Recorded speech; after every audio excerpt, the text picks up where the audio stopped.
Hello, ladies and gentlemen, and welcome to another episode of Crazy Money. This is Paul Ollinger, your host. I'm grateful to you for sharing part of your day with me. This is about the fourth or fifth time I've done this introduction. The way I'm going to do it differently this time is I'm actually going to press record on the recorder because that really, it makes all the difference. The talking into the microphone part is probably harder, but the remembering to press record, while not terribly difficult, is way more important. So here we are.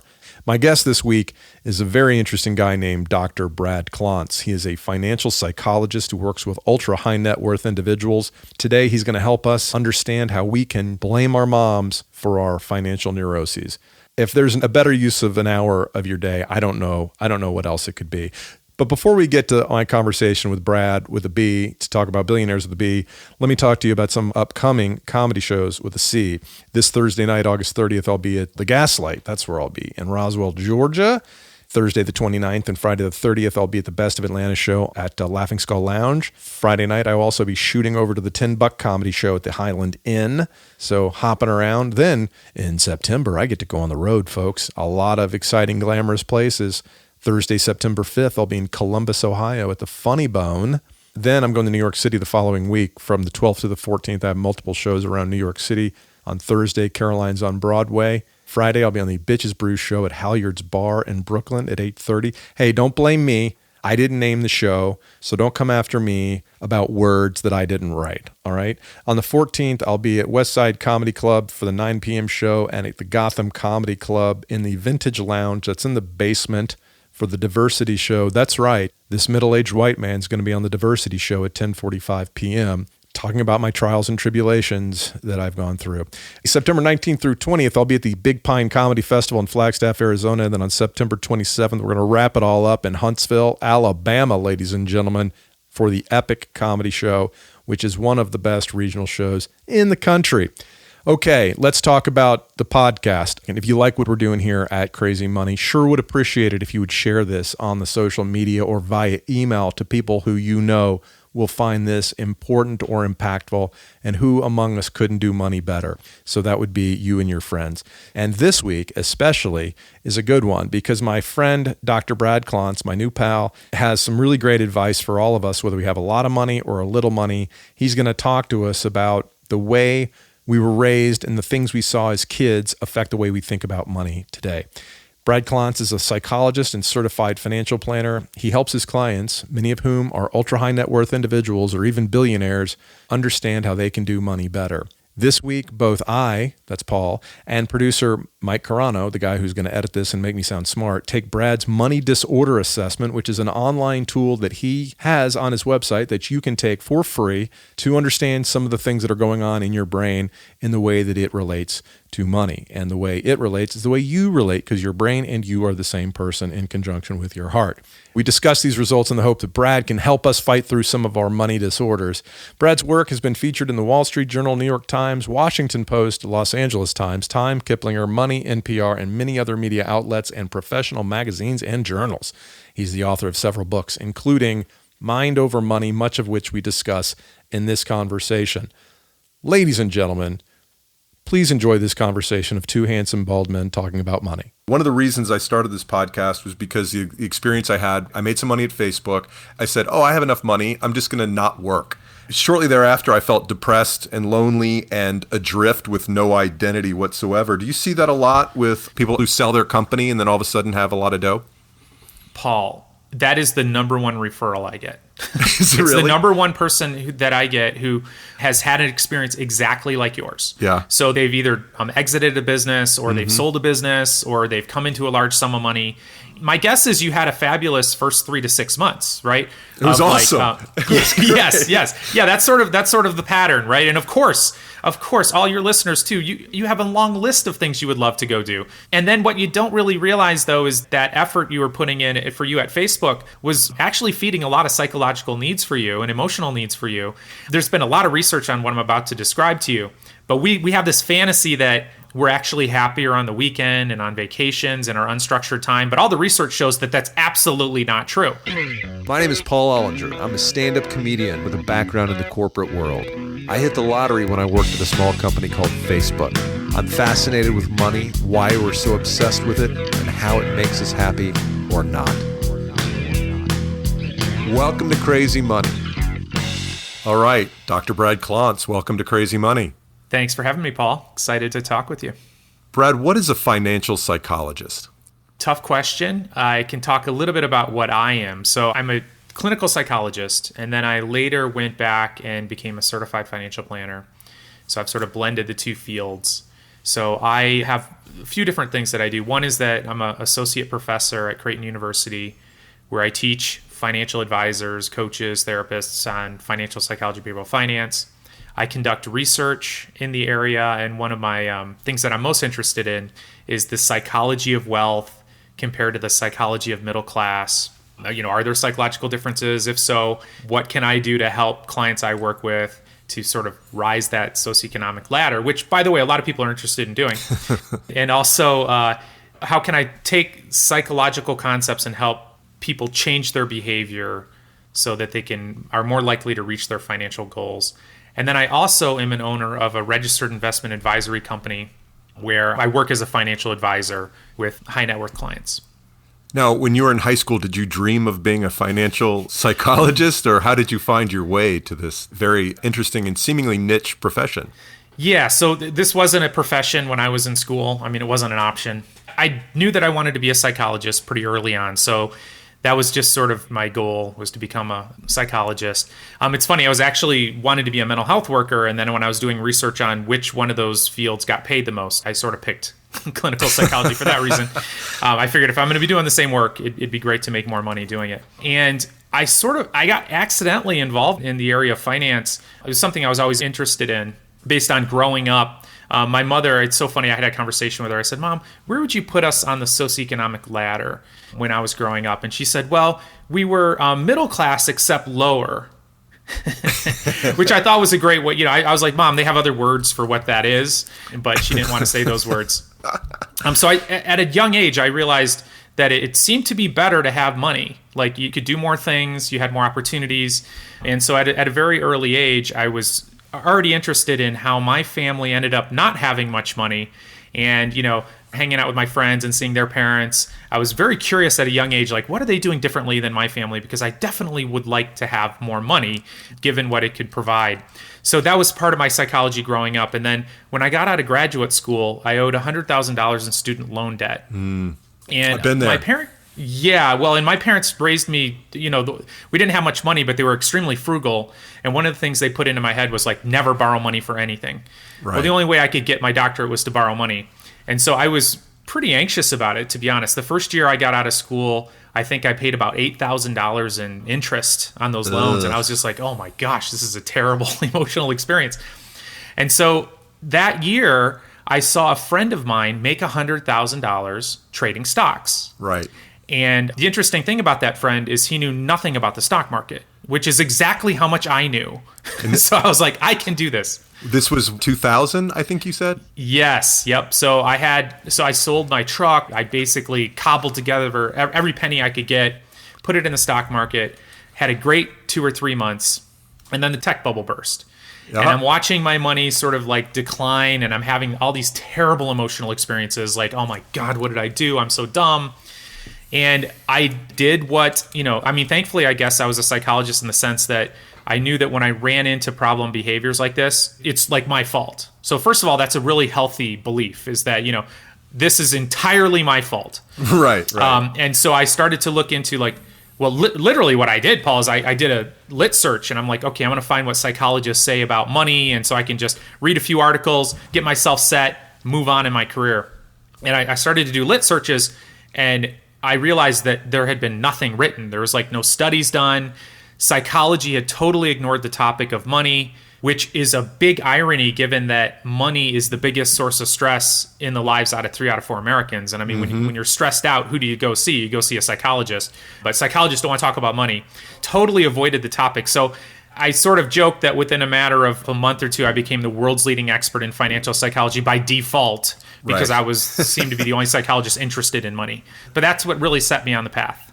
Well, that's great that you found a place that didn't have as much supply as the demand that is out there. It's funny you say you felt that the crash in the stock market was your fault. At least it was your fault that you made the investment, because I was working in the technology business earlier in my career. And in 2001, when everything fell apart, I literally felt like somehow I was to blame for the economy falling apart. Like if I had worked harder, I could have sold more advertising to technology clients to help support our internet company. And one of the reasons was because I didn't sell any of our stock before the stock crashed to pay off my student loans. And I think that was one of those financial events early in my life that affected the way I responded on the other side of things a few years later, selling stock really early because I was afraid of missing out on the opportunity to pay down debt. Yeah, and so I actually think it's really healthy for me to overblame myself, which I have a tendency to do. But here's where I say it's my fault. I knew nothing about the stock market, Paul, and I put all my money in the stock market. Right. So that's fault number one. Number two, I put it in a highly concentrated class of only tech stocks. So, I mean, just a series of mistakes that I made that, like, clearly as a financial advisor now, it's a ridiculous thing to do. The question for me was, why would a reasonably intelligent person do such radically stupid things? And as a psychologist, I realized, well, the answer very clearly is it's my mother's fault. Sure. Mama. Yeah, exactly. So anyway, psychologists, we like to blame mothers. But I actually went home and I interviewed my mother. Because I'm like, okay, so I have some wiring around money here that clearly didn't work out so well. So I started to ask her questions about what it was like for her growing up with money. What did grandma and grandpa teach her around money? And all these stories started to emerge that were shocking to me. I had no idea this was going on in my family system for generations. And then it really put my behavior in context that made sense. So on the one hand, I was blaming myself. On the other hand, I am just the product of generations of thinking around money, which actually helped me realize that, these beliefs were passed down. I can do something about these beliefs. Now, as your work, many of your clients are ultra high net worth individuals and families, including billionaires. What kind of problems could billionaires possibly have, Brad? Right. Yeah. So once you hit a certain socioeconomic level, you cease to be human. Yes. And you no longer struggle with existential questions in life, like meaning, purpose, worrying about your children. All the problems are utterly erased if you get enough money. It's a really interesting issue. So really what I work with people around is the fact that it actually isn't true. And, regardless of how much money you have, you still are a human being who have, serious existential questions that need to be addressed, in terms of like meaning in life. What am I doing here? And what's so interesting, and one of the referrals I get, Paul, quite often, is people who have come into large sums of money. And, the world believes now that you should no longer have any problems and you have nothing to complain about. And if you believe that money is going to be the answer to all of your problems, I mean, God forbid you get a bunch of money, because all of a sudden it's like looking behind the curtain and seeing that there is no wizard. And if you have staked your entire life on this idea that reaching a certain socioeconomic level is going to erase all your problems and make yourself happy, it can be a devastating blow to realize, actually, no, that's not true. And certainly it feels great. So I'm not going to say that it doesn't feel great to come into a large sum of money or to be really successful at business, but it's also short-lived. I mean, it's sort of like, think back to getting a present when you were a kid. It was the thing you always wanted. You got it, this new shiny toy. Well, the joy fades, and you're right back to kind of where you were in terms of like a happiness set point. So the money does not cure your problems. I mean, it'll solve some short-term problems. And certainly, let me just differentiate too. Like, if you're living in poverty, money will help you solve a lot of your life's problems, and it's going to make you happier. But all the research shows that up to a certain point, which is around the median income in the United States, larger sums of money aren't going to automatically lead to any sort of joy or happiness. You were quoted in the New York Times saying the difference between their angst, meaning billionaires or ultra high net worth individuals' angst, and ours, just the regular normal people, is that a billionaire can't indulge in the fantasy that money would make everything better, where the rest of us can delude ourselves into thinking that if we just had this thing, it would fix our problems. Yep, and it's sort of like the unveiling of the fact that, that belief is just built on sand, and you can't really structure your life on that belief. But people do that, right? So you have people who are really engaged in work, maybe even workaholics. They're just totally dedicated. They sacrifice relationships with their kids, relationships with a spouse, or even having a relationship. They sacrifice their health quite often. And one of the key points that I work with people around, and it's for myself too, you have to really enjoy the process of whatever you're doing, because once you reach a goal, that goal just sort of starts to fade away in terms of how important it is to you and how great it feels. In psychology, we call it the hedonic treadmill. Yes. It's like, you'll just look for another goal. This is sort of human nature. I think it's one of the things that helped us survive is never sort of being satisfied. And so it's really important to enjoy the process of whatever you're doing, because the result, the accomplishment, the achievement, it'll be great, and it'll just sort of fade away. Does the hedonic treadmill burn calories, Brad? Well, it definitely leads to frustration. If only it did, right? We'd all be in amazing shape. You say that billionaires have a distorted feedback loop because in many cases they're surrounded by people who don't challenge their thinking. Do they have a harder time with trust than people of more normal means? I do believe that they do, and for very good reason. The feedback loop is that, I think it happens with a lot of people who have high status. So, we can talk about that as being money or fame, where they tend to surround themselves, or people want to, sort of feed into their ego or make them happy, basically. They want to be liked by them. And so they're less likely to get honest feedback from people, which is really damaging, frankly. You can really easily have a distorted version of yourself. All of us can, if nobody gives you any feedback. And no one tells you, hey, look, that's annoying, Paul, or that's a really stupid thing you just said. If everyone's like, wow, brilliant, everything you say is brilliant, it's going to distort your view of yourself and, frankly, your effectiveness in the world. And then secondly, people are drawn to people who have higher status and certainly money. And so it can lead people to be somewhat paranoid around, do you like me because of me? Are you just hanging out with me because of my money? And so I think that question pops up for a lot of people as they start to climb that socioeconomic ladder. And you've even been fired by clients because you were honest with them and they didn't want to hear what you had to say. Yeah, that's correct. And some of that is if you've been operating in a bubble where you're not getting any feedback for years and years, it can be really uncomfortable when somebody, even if you pay them money to tell you the truth, it can still be uncomfortable for sure. What kind of, and I don't want to go into, obviously you have to be confidential about your clients, but what types of things do they not want to hear? What kind of truths are they shielded from that you deliver and then suffer the consequences for? Yeah, it's actually fairly universal. A lot of it is relational. So people aren't necessarily aware of the impact they're having on other people. And I think the more you're surrounding yourself with people who want to please you and don't want to, upset you because they're afraid that, for example, you'll fire them or you'll not want to be around them, the harder it is for people to just give you some of that honest feedback.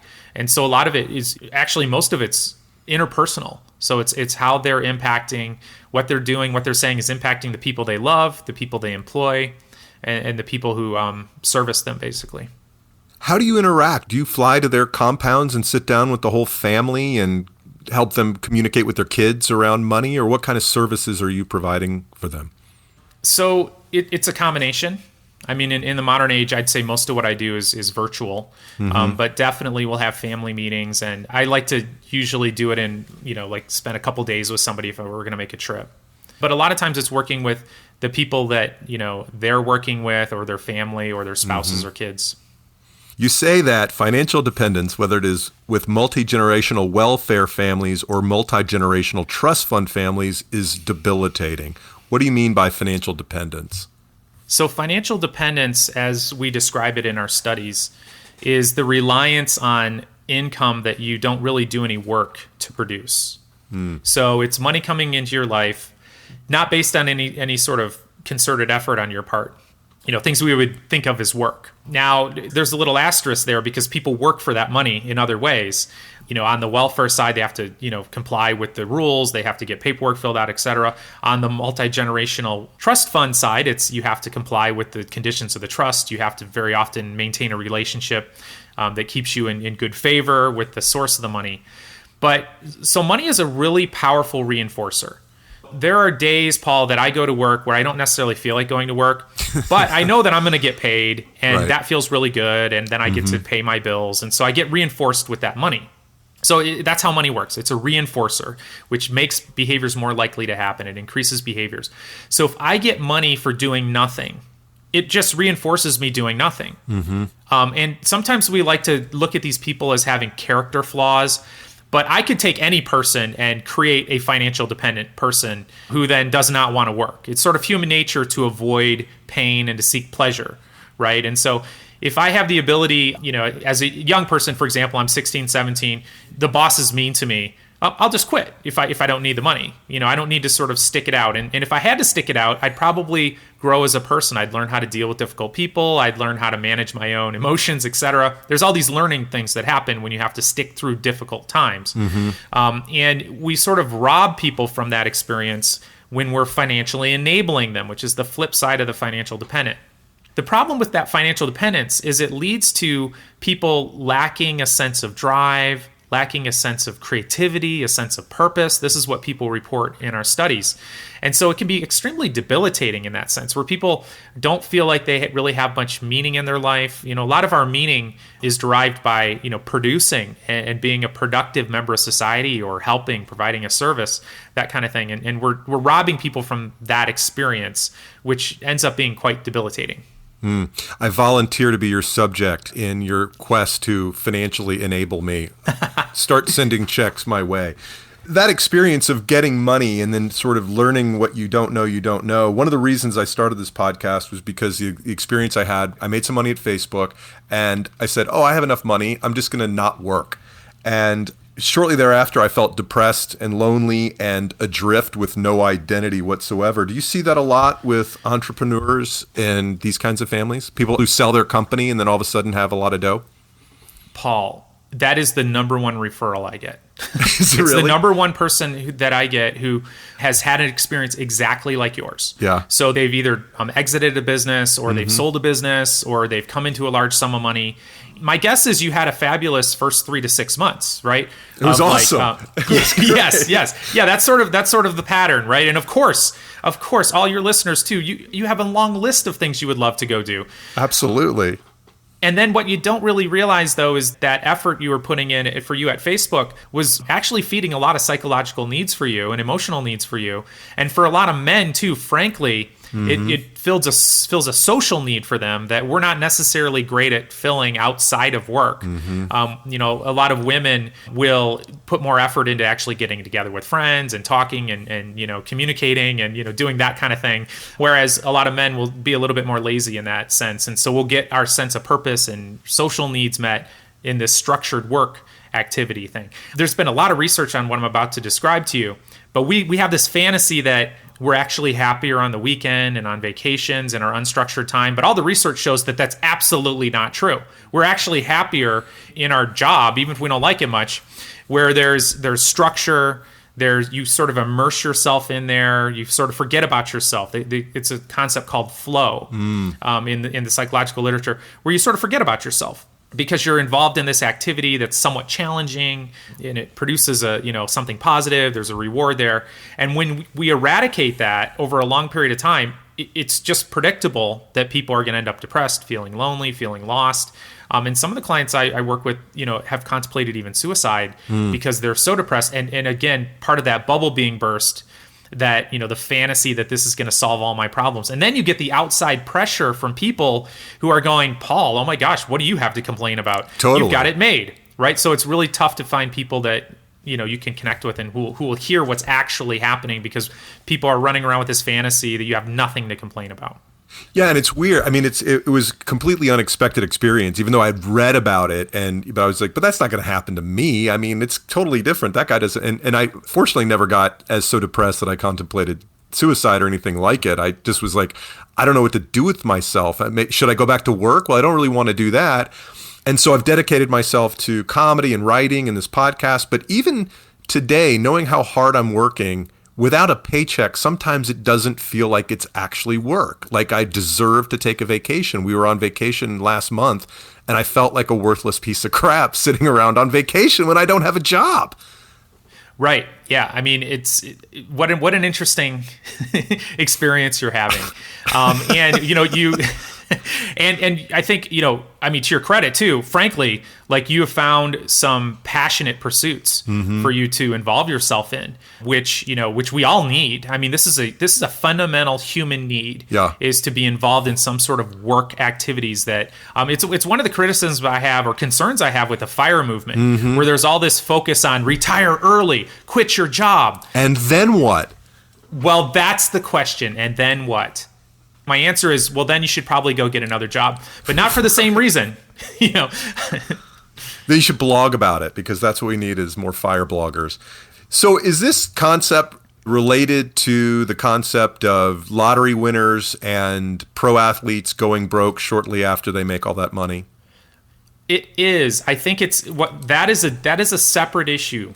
What happens is that we have a basic, I call it a financial comfort zone. So you have a financial comfort zone. I have one. Very often it's what you were raised in. Now you can shift that as, it's easier to go slowly. Let me put it that way. So you start out like poor, and then you move up to the middle class, and then you get into the upper middle class, and then maybe high net worth. Over a period of 30, 40 years, what happens is you learn how to deal with an entirely new culture. You learn how to deal with an entirely different set of people. Okay. And that's really, really important, because these are very different cultures. Like if all of a sudden, if your listener lost all their money and were put into a totally different sort of culture of poverty, for example, if they haven't really been there, they're not going to know how to survive. They don't know how to get resources and services and all of this. It's a totally new experience. Same thing happens if you're like sort of thrust into a higher net worth arena. People have different service providers, for example. And so for one of the things that you run into is people who are middle class having a really, really difficult time hiring a CPA or a financial advisor, which is, by the way, just sort of standard what high net worth people do, because they need it. And it's really difficult, though, because a lot of middle class people have this do-it-yourself mentality. And here's what I say. I know you've got a pair of pliers in the garage, but you should outsource your dentistry. Right. And I feel like, it's a hard hurdle for people to go over. Just as an example for that, when you're thrust into that higher net worth arena where you totally need that type of help and services, we have a lot of mistrust when you come from the middle class, et cetera. So what happens if you come into a huge amount of money suddenly? There's not enough time for you to learn the culture, learn the ropes. Like for me, like as my example, learn how to actually invest in a reasonable way. And so people have a tendency to blow themselves up for several reasons. Number one, they don't really know what to do. Number two, we are wired to want to hang around in tribes. So this is something that's happened for us for thousands and thousands of years, is that we are in a tribe. And so I just think about your tribe. And typically they're people who have similar net worth, similar socioeconomic status, drive similar cars, wear similar things, eat in similar restaurants. I mean, we cluster around people who are like us in that regard. And if all of a sudden you're thrust out of that tribe, what it creates inside of you is a sense of psychological panic. And your animal and emotional brain say, oh no, I'm going to die. Now, again, this is all good, right? You just made a bunch of money. But all of a sudden, you're separated from the people that are close to you. You're separated from your tribe. It creates an inner sense of panic. Those people kind of turn on you a little bit because you don't really belong with them anymore. So they look at you a little differently. They may talk bad about you behind your back, that kind of thing. So there's pressure there. So there's all this pressure to actually get rid of that money, go right back to where you are. So in my consulting, I tell people, now it's not a black and white thing. Doesn't have to be, but it kind of is. Like you have two choices here. You're going to either have to get rid of all your money, or you're going to have to get rid of all your friends. And I say that, and there's always sort of a dramatic pause, like, what, all my friends? And I say, hopefully not. But maybe there's a friend or two you can have honest conversations with around this. But just understand that there's going to be all sorts of awkward circumstances are going to start emerging. Let's say you now all of a sudden have 50 times more money than your best friend. So do you pay every time you go out to eat? Yeah, maybe, right? I don't know. Do you want to go on vacation? Should you pay for it? Are you going to fly in first class and actually have them sit back and coach? You have a bigger house, they have a smaller house. Let's say you're feeling really stressed about a huge tax bill. Do you talk to your best friend about it? Are they going to be able to listen without judging you? So it creates all sorts of tension spots for people. And for the average person who's not thinking about this, they end up getting rid of the money in some fashion so they can get back to their comfort zone and their tribe. This is a good place, I think, to segue into the concept of money scripts, because the way you react to those probably have to do with some guilt and shame and things you learned as kids. So you describe in your book, Mind Over Money, from Broadway Books, available on Amazon and fine bookstores everywhere that haven't been shut down, the concept of financial flashpoints and money scripts. Can you walk us through what those mean? Sure. I'll use myself as an example. So when I went home and started interviewing my mother, trying to figure out why I was doing what I was doing around money, one of the stories that I heard was that my grandfather, and I had no idea this happened, but one day when he was a young man, he went to the bank, and the bank was closed. And there was a long line of angry people, and he lost all his money. So basically, the banks collapsed, Great Depression era. All the money's gone. So what I didn't know is, first of all, that happened. But what a flashpoint that was. What a traumatic experience that had to be for him. Like, oh my gosh, all my money's gone. What a terrible experience. Just imagine doing that tomorrow and all your money's gone. What that would do to you. Yeah, it would suck. And it would lead to all sorts of hardship for your family. And so that's what happened to my grandfather. So no big surprise that he had this belief you can't trust banks with your money. So this is an example of a money script. You can't trust banks with your money. 100% true. Like if he had had that belief before the banks collapsed, that would have been a great belief to have. But he had it right after. And what I didn't know is that he died in his 90s and he never put a dollar in the bank the rest of his life. I mean, what a powerful, experience that was. It led to this very strong belief he held. It was very rigid. So that sort of gave me some perspective with my mother around why she was so anxious around money, anxious about not having enough money, and very mistrustful of the stock market. She went a step further and put it into the bank and CDs, but would never put it in the stock market. Lots of fear and anxiety around money. So she had a belief you can't trust financial institutions with your money. Can't trust the stock market. So I come along and I'm going to do different things differently than my family. I don't want to be poor like my family is. So I call it a dysfunctional pendulum swing. So, I got a family who won't invest anything. I'm investing all of it, So I swung all the way to the other side, right, not knowing what I was doing. And if I hadn't done that introspection, I'm sure I would have landed right back with my generational family belief of you can't trust, rich people with your money. You can't trust banks. You can't trust financial institutions. So the more emotionally intense those financial flashpoint experiences, the more difficult it is to sort of be open to new information and to shift your beliefs. Like my grandfather's belief about not trusting banks became totally dysfunctional when the federal government came in and started guaranteeing bank accounts. And that's the interesting thing about these beliefs is they're always true in a certain context, but they can be highly dysfunctional in the sense of sabotaging your financial success. These flashpoints, some of which we experience in childhood, lead to money scripts. And you say that trauma of a flashpoint creates neural pathways. Repetition means that the patterns are almost literally etched into our brains, so that we're almost doomed to repeat the behavior we've seen or react to it in some way in the future. Yes. That's actually right. So I need to be careful about what my kids are observing in my house. Yeah, you do. And, a lot of what we know in psychology, too, is a lot of our personality and approach to life is pretty much defined by the age 5, or in terms of how we're experiencing the world. And so these are beliefs that are very profound and have a lasting impact on us. They're not erased just with having some awareness. And there are things that have to sort of be combated against. Like you need to be aware of these beliefs where they came from, and you need to be conscious of them because they're going to creep right back into your brain in moments of stress. What do I do with that, though? I mean, I know I'm inclined to stress about money, and? So the question would be, what's the belief underlying that stress around money? Like, what's clanking around in your subconscious? God, I don't want to go there. Well, we could, but we don't have to.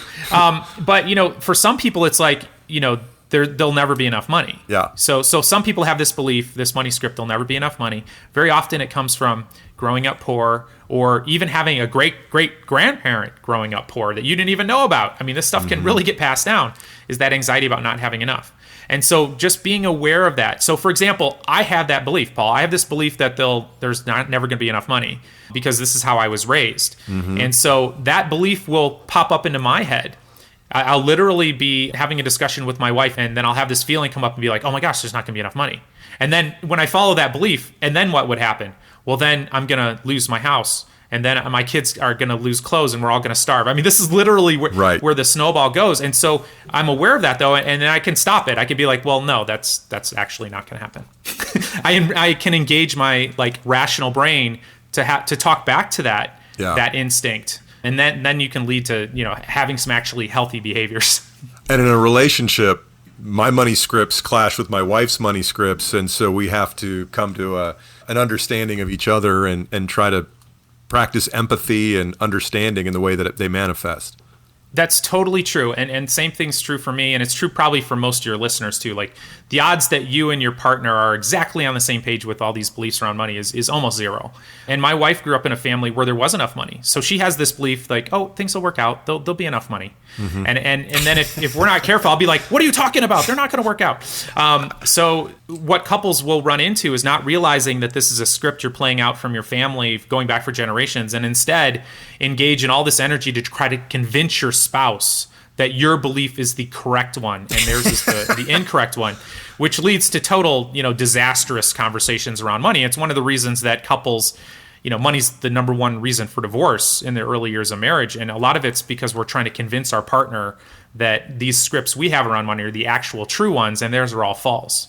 But aren't you supposed to be right as a husband or spouse? I mean, isn't being right the most important thing? Well, I mean, you have two choices. You can be right, Paul, or you could be happy. Thank you, Dr. Phil. Thank you. So what are the most common money scripts, and how do we arrive at the most common ones?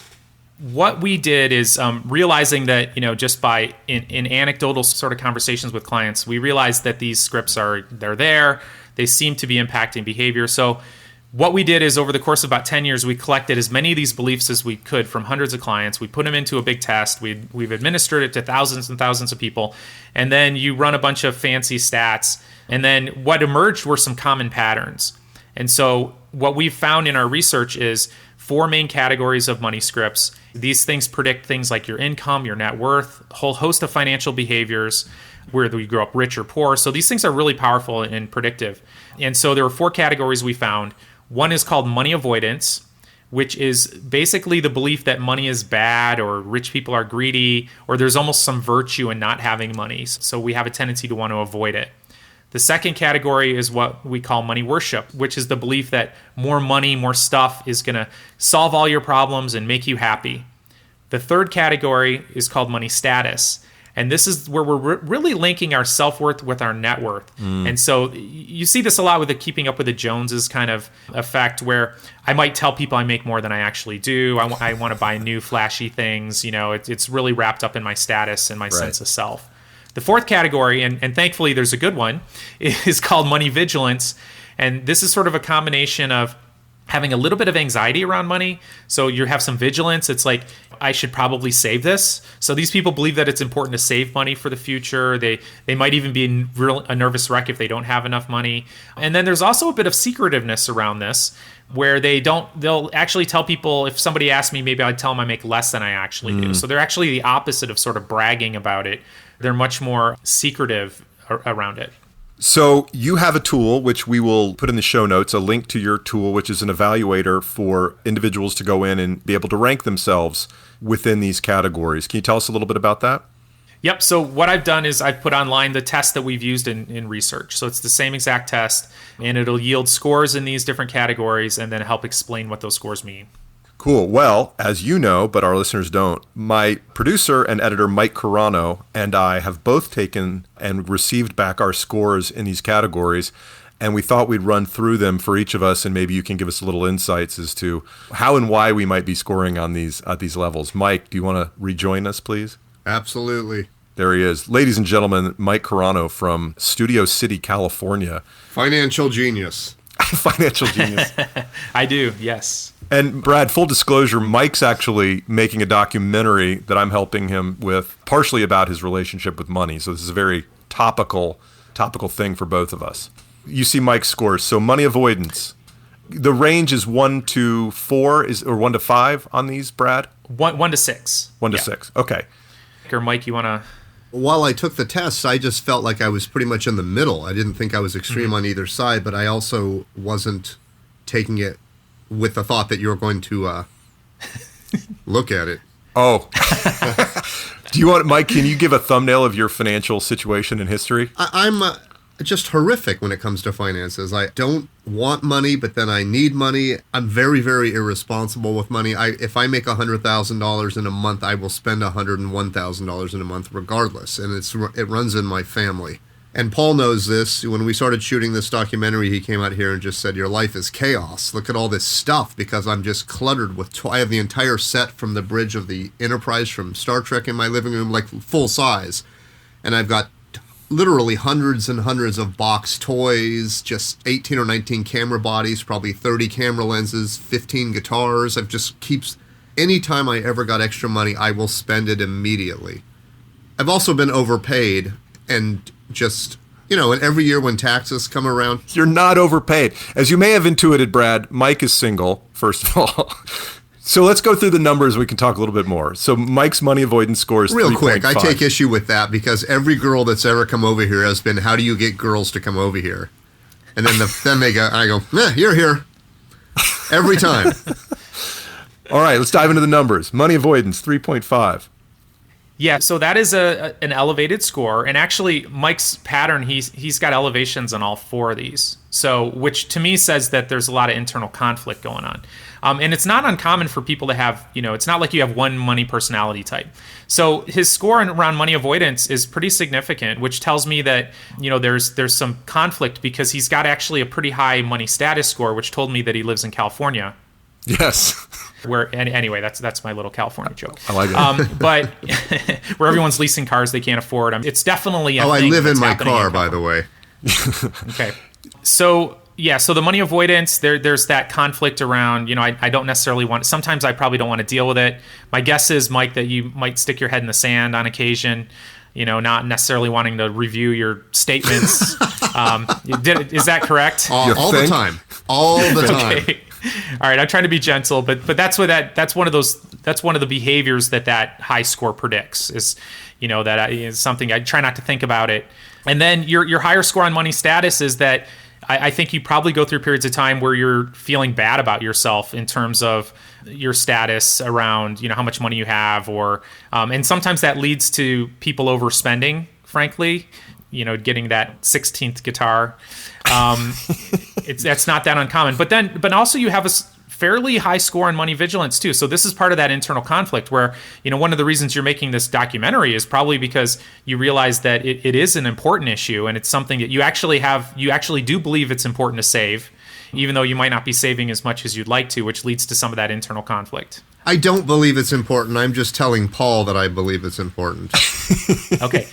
All right. So seriously, like, I'm being serious. You don't. Yeah. Okay. So tell me a little bit more about that, if you don't mind. So it's important to save for a rainy day. You don't necessarily believe that very strongly. I don't believe that, and I want to believe that, but I'm trying to not be my dad, who is this ultra paranoid, doesn't trust the banks. I don't want to be that guy. I don't want to, when you said the old school mentality, of not trusting and being afraid of all this stuff, that just rang a bell in my head. And I find myself doing that as well. I also don't think I deserve anything. I don't think I do. I think all of this stuff is a gift. I think it's all going to go away constantly. And then there's a whole lot happening with me around money, because I've never, ever been responsible with money. Ever. Every year when tax time rolls around, I owe and I don't have it. Even if I make $108,000, $109,000 a year, which I'm not at all doing right now, but it's happened in the past, and I just didn't have any money. And people are like, why don't you save any? And I'm like, I have no plans to save any. So one of the things you saw growing up is your father so focused on saving that it had a negative impact on his life and your life, and perhaps even the family. I don't even know if it was saving. It was just, we never discussed it. And he wouldn't take out a loan for anything. If he bought property, he had to pay cash, and then he clung to it like it was the only thing. And that's where we're at now with him as an older person. But yeah, there was never any discussion of it. It was just set in stone. You don't trust this person. You don't trust these people. Everything's a ripoff, and 100% do it yourself. When you said that, holy moly, he will not hire anybody to do anything. Yep. So my guess is too that, Mike, if you are approaching some of that, like the times that you are thinking about saving or moving forward, it probably triggers this, like, oh my gosh, a movement towards him in some way. Yes. Obviously not the way, the way he did it, I wouldn't recommend it, right?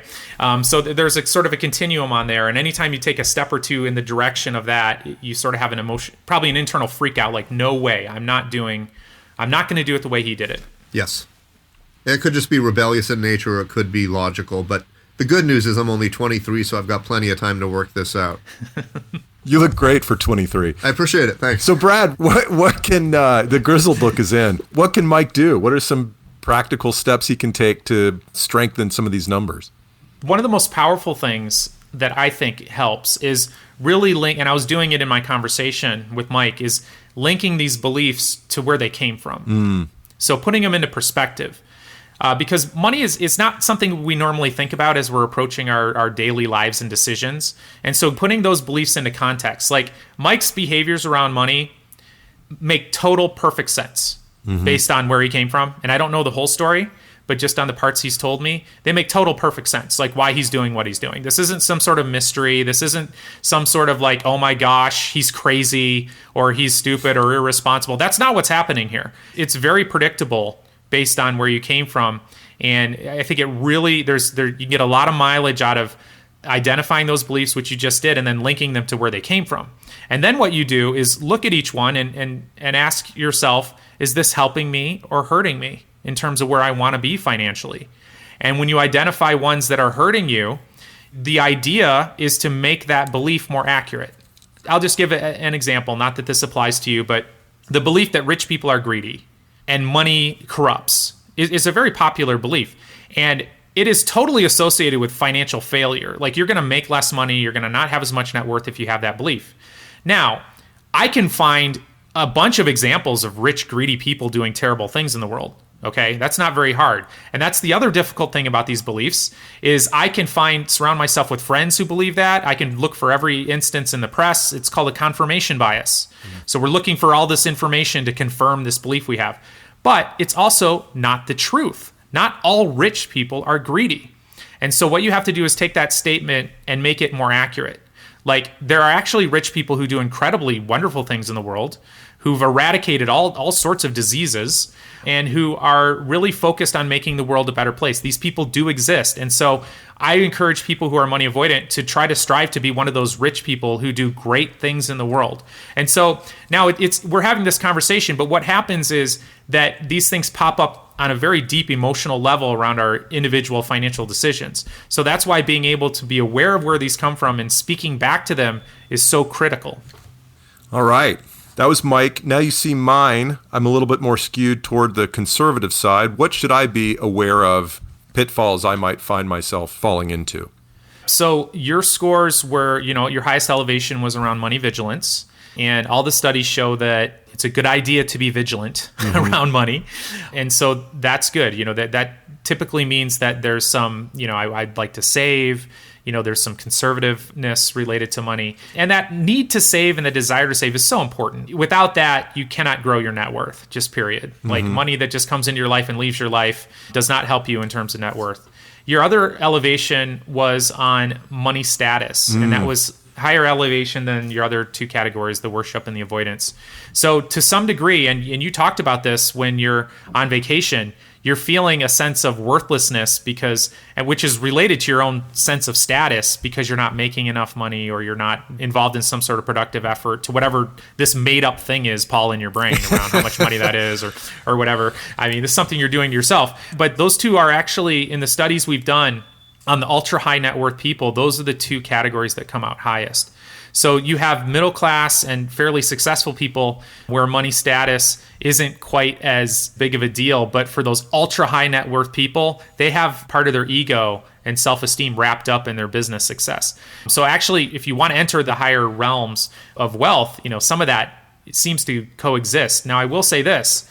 A money status score that's significantly higher than one you have is associated with totally terrible financial outcomes, where people are leasing cars to try to show they have more money or buying Rolexes when they can't afford it. So you can have money status that blows you up, But it seems like a little bit of that is associated with people who are more aggressively climbing the ladder or looking for that success. How do these scripts change over the course of your careers? Thinking about my own trajectory, when I was 32, trying to prove myself, trying to make some money, wouldn't my scripts have been a little bit different than they are today, later in life, and searching for other kinds of affirmation from the world? In general, and so because we've done studies on this, in general, the younger you are, the more self-destructive beliefs you have around money. And so, everything else, probably. Right. And actually, to your point too, I know you were kind of teasing Mike there a little bit, but if you're single, they're actually worse. So and I think what happens is that when you have a partner, you have somebody going, "Hey, so what are you doing?" Which makes you pause and say, "Yeah, what am I doing?" So it seems like having a partner who's intimately aware of how you're relating with money tends to be a healthy thing because it helps you become more aware. Right. So yeah, as we age, as we get older, as we get more educated, these beliefs have a tendency to become healthier and more accurate. My wife keeps me in line. She's like, "That shirt is too tight and we're spending too much money." That's right. Yeah. Hey, Brad, this has been a really fun conversation. I appreciate you taking the time to join us and share your work and research with all our listeners. Where can people find you on the internets? At Dr. Brad Klontz is Twitter and LinkedIn. And then, of course, my YouTube channel, which is Dr. Brad Klontz, where I post videos related to financial psychology. Brad, we discussed talking more about the YouTube channel, so I apologize if there's anything you want to say about it, but really a lot of the stuff that you have on there are bite-sized, very helpful clips of a lot of the things we talked about today. Yep, that's right. And I am trying to make it engaging and entertaining. My most recent one was on why zombies make great investors. Do you want to give us the thumbnail, or should we make everybody click over there and go find out for themselves? I'm trying to find ways to describe behavioral finance in engaging ways. And so, one of the things is zombies, they're not very emotional, right? So they don't respond to fluctuations in the market. And they also don't really care what other people think. So they're not very hedonistic. They just sort of trot along. They're very focused. So just as a metaphor for how, to be a successful investor, you need to sort of emulate some of those zombie type behaviors. All right. Thanks again, Brad. We really appreciate you joining us today. Thanks for having me, Paul. Very enjoyable. Thank you very much, Dr. Brad Klontz. I really enjoyed our conversation, had a lot of fun with it, and look forward to speaking with you again in the near future. Folks, if you want to learn more about Brad, his YouTube channel link is in the show notes, as is the link to his money disorder assessment. Check it out. Brad Klontz, Klontz. If you like what we're doing here at the Crazy Money Podcast, sure would appreciate it if you'd leave us a few stars there in the review section of the app on which you are listening to it. By all means, write a review. Tell us what you like. Send me an email at paulollinger@gmail.com. Go to my website, paulollinger.com. Sign up, see my new show dates. Look at the link on the front page to my live comedy EP special, Alive on the Upper West Side, which you can find on iTunes, Spotify, or wherever you find audio, digital content. Thank you very much to Mr. Michael Carano, editor, producer extraordinaire. Hope you all have a great day. Bye-bye.